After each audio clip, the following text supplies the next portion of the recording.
Good morning. How is everybody? Welcome to another week of organic chemistry.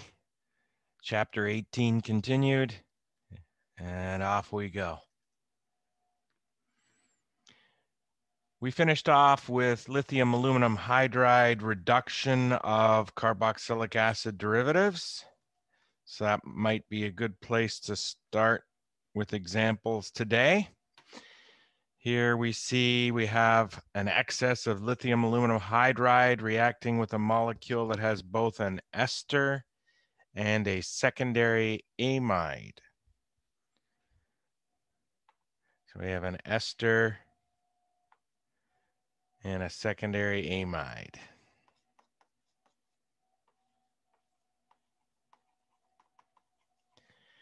Which of those should react first is a good starting point question. And amides are very unreactive and esters are just unreactive. So in a comparative sense, the ester will be reacting first. We can always start these reactions with lithium aluminum hydride at this stage. I saw on your problem sets a lot of students forgot to have 4 H's here, so they didn't really have an anion. They just had 3 bonds to aluminum, which is a neutral aluminum. Make sure you have 4 H's on your lithium aluminum hydride. And H minus is generated here. H minus.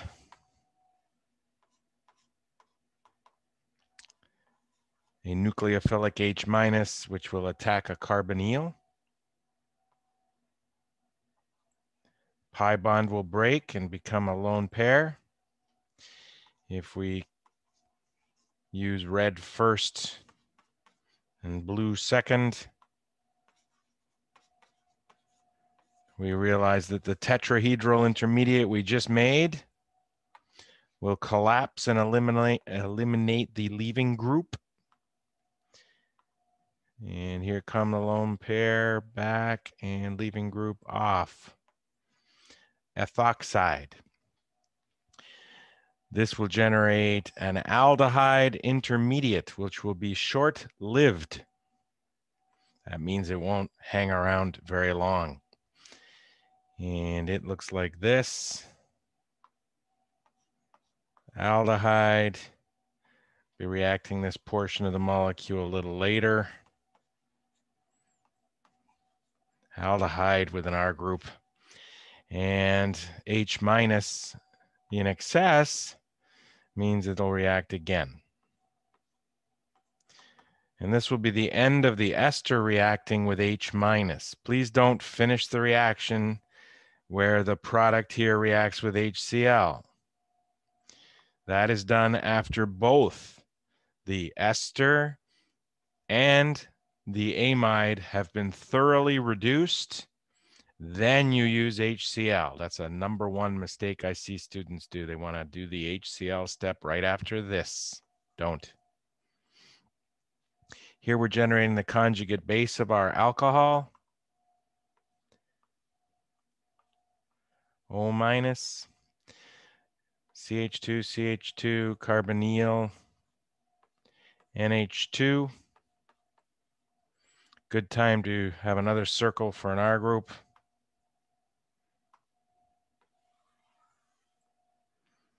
And we'll call that R prime. And we're going to reduce this with H minus as well. Here it comes.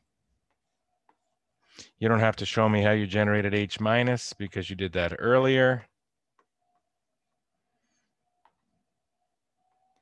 You could get fancy and generate another H minus from the aluminum species that we already used, but let's not get fancy. This one, this O is leaving, not the N. I hope that is clear. The O minus that you're about to create would be an awful leaving group. So here is where I want you to react this either in a separate step or As shown in the textbook, you can combine this red arrow with this baby blue arrow and have the red arrow come straight to arlene. Who is arlene, you ask? He's this gentleman here, who was made right here. I didn't show it, but it was happening right here. And that will generate a fourth bond to aluminum, thus generating a negative charge. My R prime circle is very questionable. I don't see the utility in having that circled at all. We need everything to the left of the carbonyl is what I should have circled. A Monday morning hiccup here. Okay, so we're going to have an O minus with a, no, we're not. We're going to have an O attached to aluminum. And aluminum is back to 4 bonds. And we find ourselves in need of another hydride. There's the amino group, which lasts till the end. And you guys are very patient today, putting up with my mundaness. It wasn't NH2 ever, was it? It was NHCH3.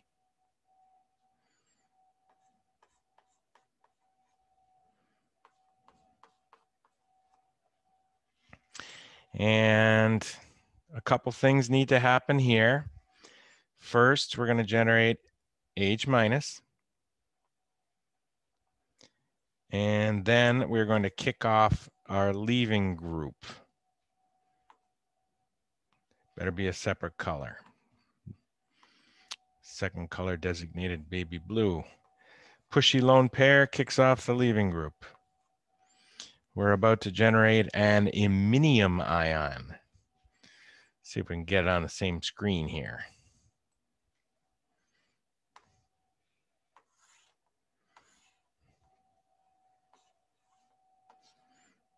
R prime right here goes to single bond, double bond to N.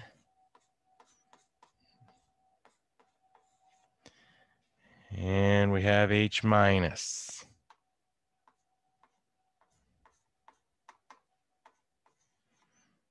So I can see my amine happening.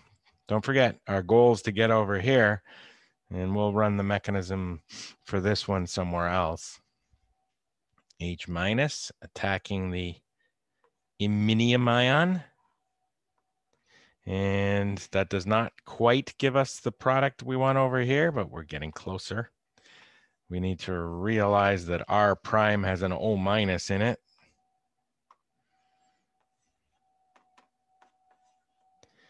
And that goes to CH2, CH2. And now we have, oh, I drew it downwards. I hope that didn't mess with anybody.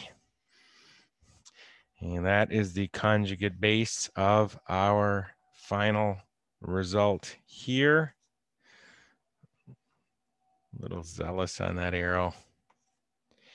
And O minus needs to become OH, and there is where HCl comes into play finally.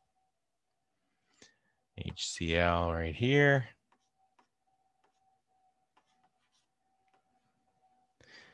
Acid base. And we have generated our, let's see, 3-hydroxyamino functionality here. Now the question is, how can I convert a carbon that has an OH into a carbon with a new group on it? You would think SN2 reaction, but OH is not a good leaving group. This doesn't scare us. We have several ways of converting OH to better leaving group. The one we've been using most frequently is PBr3.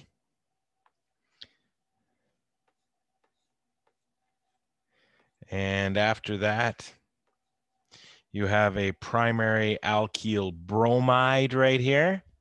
C bonded to Br. Good leaving group. C with a triple bond to N. I know there's a nucleophile. It's a very strong nucleophile called cyanide. I'm thinking about doing a substitution here.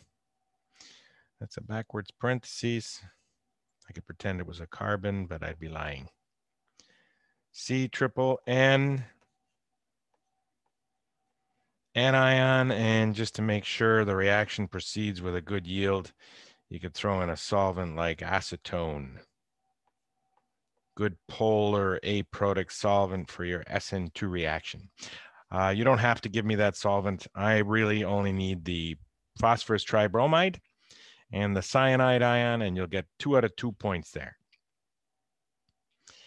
And next up, we're going to have to do a reduction of a nitrile to a primary amine. I think we'll snip this one and then move it down. If I can find my snipping tool, it keeps moving around here. Okay, I need this piece here. Try to get minimal extraneous stuff. I got a little, that's fine. I think we'll put it down here.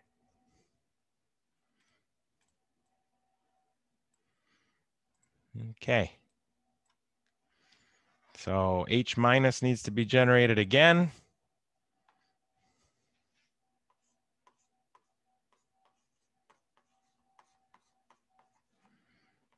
And this will not be the last we see of lithium aluminum hydride. It's a very versatile and powerful reducing agent.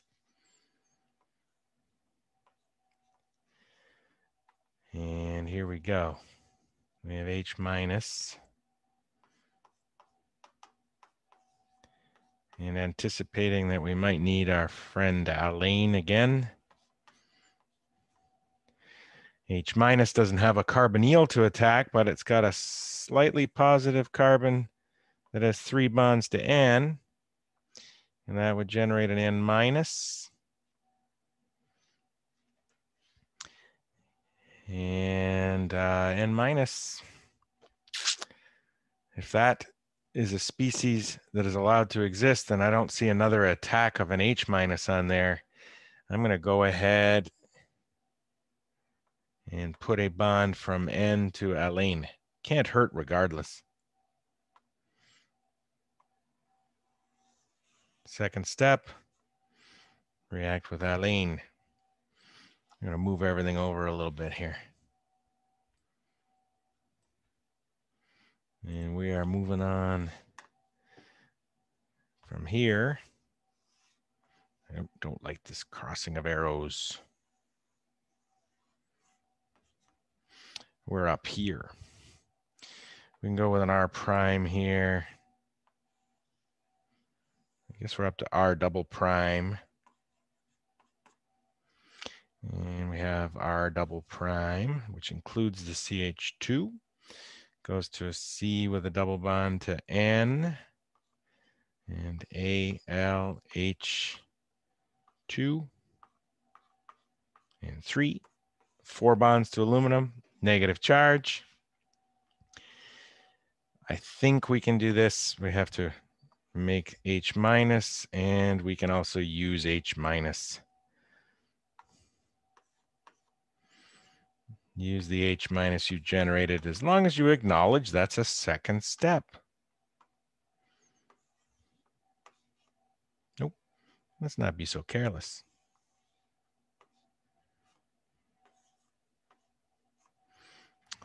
And that will generate an anionic nitrogen,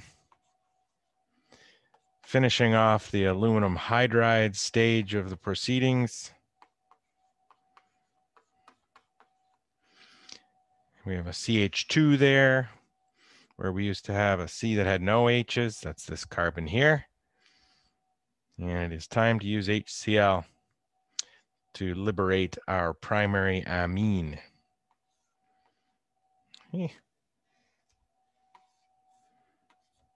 HCl.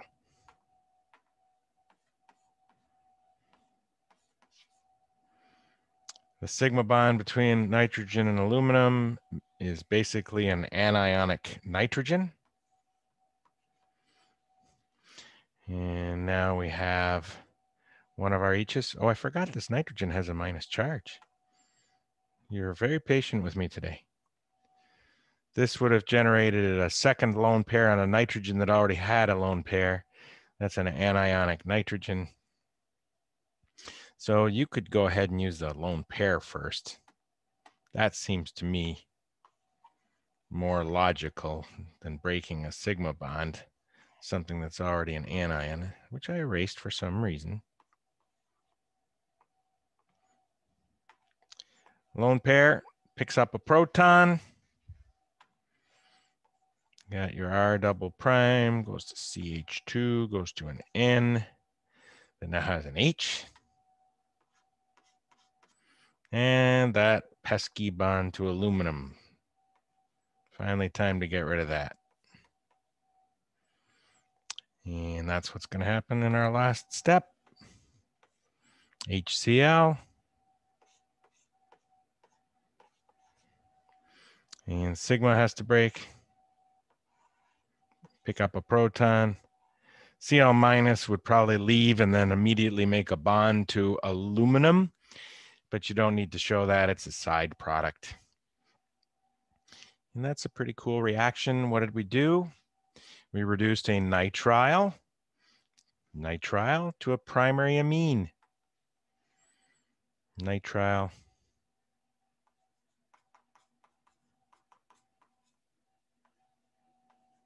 became a primary amine. Nice way to do things. How are we doing on time?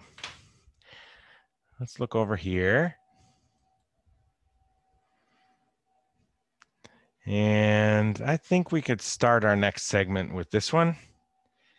We're going to look at how we can reduce an ester. This is a very specific reaction.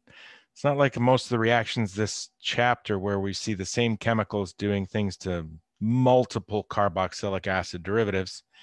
This is very specific. This chemical has the reactivity only necessary to make an ester. So we're going to take an ester and make it into an aldehyde. Aldehyde. And aldehydes are useful functional groups, and esters are easy to make.